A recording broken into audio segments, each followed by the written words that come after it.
Karena ilmu itu ada ilmu wawasan, ada ilmu kehidupan. Ilmu wawasan itu namanya sakofah. Ilmu kehidupan itu namanya hikmah. Yang kalau dalam bahasa Indonesia sederhananya diartikan pengalaman. Ilmu kehidupan itu namanya hikmah. Yang dalam bahasa sederhana Indonesia diistilahkan dengan pengalaman. Orang yang paling banyak pengalamannya walaupun gak sekolah adalah orang yang berilmu. Sebagaimana orang yang paling banyak wawasannya dengan sekolah adalah orang yang berilmu. Jadi orang yang berilmu itu bukan cuma orang yang mutsaqaf. Bukan cuma orang yang punya wawasan, baca banyak buku.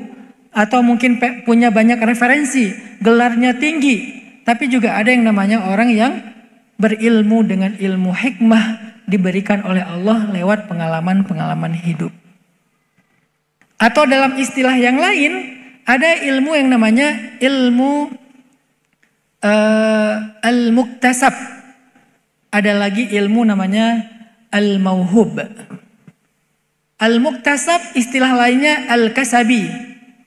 Al-mauhub istilah lainnya al-wahabi.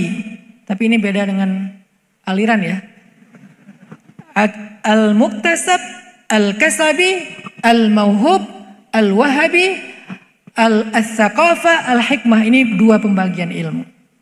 Al-muktasab atau al-kasabi, ilmu yang dipelajari. Kita baca, baik ilmu agama ataupun ilmu umum, kita baca, kita sekolah, itu namanya ilmu al-muktasab atau al-kasabi. Tapi ada ilmu yang tidak dipelajari, yang tidak dibaca, yang tidak sekolah. Namanya ilmu al-mauhub. Kalau dalam ilmu tasawuf dikenal dengan istilah ilmu laduni. Dalam tasawuf itu sering diistilahkan dengan istilah ilmu laduni. Dari mana istilah ilmu laduni? Bukan carene, bukan katanya, bukan cenah, bukan qila wa qal.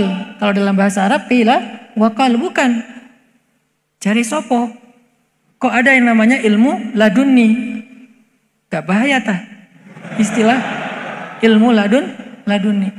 Itu adalah istilah Al-Quran. Ilmu laduni itu istilah Al-Quran. Dari mana Ustadz? Ya di Al-Kahfi. Wa 'allamnahu min ladunna ilmah. Dan kami ajarkan kepada laki-laki itu, siapa laki-laki yang dimaksud? Nabiullah Khadar, yang di Indonesia diistilahkan Khidir. Dan kami ajarkan kepada Khadar dari sisi kami ilmu, dari sisi kami. Kata dari sisi kami itu adalah ladun. Dari Allah langsung, namanya mauhub, dikasih. Nah, ketika Allah Subhanahu wa taala memberikan ilmu kepada seorang hamba yang sifatnya pengalaman hidup, dalam bahasa lain juga diistilahkan dengan hikmah. Al-isabah fil qawli wal amal definisinya. Tepat dalam ucapan, tepat dalam perbuatan. Dan itu namanya hikmah.